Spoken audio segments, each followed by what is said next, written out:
সুন্দরবনকে টিকিয়ে রাখতে প্লাস্টিক ও পলিথিন বন্ধের কোনো বিকল্প নেই বলেছেন প্রধান বন সংরক্ষক আমির হোসেন। সাউথ বাংলা নিউজের তথ্য ও ভিডিও চিত্রে দেখুন বিস্তারিত। সাথে আছি আমি কাউসার মাহমুদ।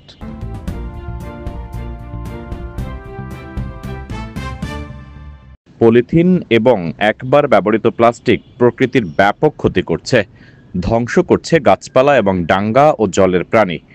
বিশেষ করে মাছের মাধ্যমে মানুষের শরীরে ঢুকছে মাইক্রোপ্লাস্টিক, যা জীবনহানিরও অন্যতম কারণ। বনজ এবং জলসম্পদ সমূহ সুন্দরবনকে টিকিয়ে রাখতে এই প্লাস্টিক ও পলিথিন বন্ধের কোনো বিকল্প নেই। কথাটি বলেছেন প্রধান বন সংরক্ষক মোহাম্মদ আমির হোসেন চৌধুরী। বৃহস্পতিবার ৩১ জুলাই খুলনা জেলা শিল্পকলা একাডেমিতে আয়োজিত যুব সমাবেশে তিনি এসব কথা বলেছেন। এ সময় প্রধান অতিথি আরও বলেন, সুন্দরবন প্রভাবিত ৫টি জেলার ১৭টি উপজেলায় স্বেচ্ছাসেবক হিসেবে কর্মরত ইউথ ফর দ্য সুন্দরবনের ৫৩০ জন যুবককে সরকারি স্বীকৃতি দিতে তাদের বন বিভাগের স্বেচ্ছাসেবকের তালিকায় অন্তর্ভুক্ত করতে খুলনার বন সংরক্ষকের প্রতি নির্দেশনা দেন। প্রধান অতিথি আরও বলেন, ২০১৪ সালে সুন্দরবনে বাঘের সংখ্যা ছিল ১০৬টি। ২০২৪ সালে সেই সংখ্যা বেড়ে গিয়ে ১২৫টিতে পৌঁছেছে। সবার সম্মিলিত অংশগ্রহণ থাকলে সুন্দরবনকে পলিথিন মুক্ত করা অবশ্যই সম্ভব হবে। সবচেয়ে বেশি ট্যুরিস্ট যে দুই স্পটে গিয়ে থাকেন, সেই করমজল এবং হারবাড়িয়াকে লক্ষ্য করে প্রাথমিকভাবে কার্যক্রম পরিচালনা করলে অচিরেই সফল করা সম্ভব হবে। এ সময় সুন্দরবন সুরক্ষায় ১৭ দফা সম্বলিত খুলনা ঘোষণা দিয়েছে যুব সমাজ। সমাবেশে ১৭ দফার খুলনা ঘোষণা তুলে ধরেন কর্ণবিকাশ কেডি এবং লাবণী আক্তার।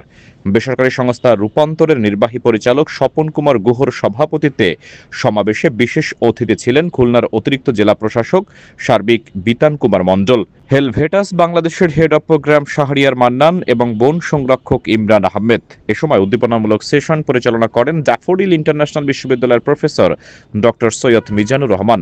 বক্তৃতা করেন সুন্দরবন পশ্চিম বিভাগের ডিএফও AZM হাসানুর রহমান, সুন্দরবন পূর্ব বিভাগের DFO Mohammad Rezaul Karim Chowdhury, journalist for Sundarban ফোরামের HM আলাউদ্দিন খুলনা, মোস্তাফিজুর রহমান উজ্জ্বল সাতক্ষীরা, খালিদ মাহমুদ পিরোজপুর এবং মুনির হোসেন কামাল বরগুনা। পরিবেশ কর্মী ও মোংলা উপজেলা পরিষদের সাবেক ভাইস চেয়ারম্যান নূর আলম শেখ এবং রিসাইকেল জার এর প্রতিষ্ঠাতা জিয়াউর রহমান। অনুষ্ঠানটি সঞ্চালনা করেন সুন্দরবন একাডেমির নির্বাহী পরিচালক অধ্যাপক আনোয়ারুল কাদির। স্বাগত বক্তব্য দেন রূপান্তরের নির্বাহী পরিচালক রফিকুল ইসলাম খোকন। তরুণদের পক্ষ থেকে বক্তব্য দেন মোহাম্মদ শাহিন খলিফা এবং খাদিজা আক্তার সাথী। অনুষ্ঠানে সুন্দরবন সুরক্ষায় কাজ করা যুবদের পক্ষ থেকে সুন্দরবন প্রভাবিত প্রত্যেক জেলার খুলনা, সাতক্ষীরা, বাগেরহাট, পিরোজপুর ও বরগুনা জন্য একটি করে স্টলে তাদের নিজ নিজ কার্যক্রম তুলে ধরা হয়। জেলা পর্যায়ের সেরা স্টলের পুরস্কার লাভ করে বাগেরহাট এবং উপজেলা পর্যায়ের যথাক্রমে নেসারাবাদ, পাথরঘাটা এবং আশাশুনি। অনুষ্ঠানে বিগত দিনে সুন্দরবন সুরক্ষায় ভূমিকা পালন এবং পরিকল্পনা প্রণয়নের জন্য সেরা ৩ উপজেলা ইউথ ফোরামকে পুরস্কৃত করা হয়। উপজেলাগুলো হলো মঠবাড়িয়া, কয়রা এবং কালীগঞ্জ।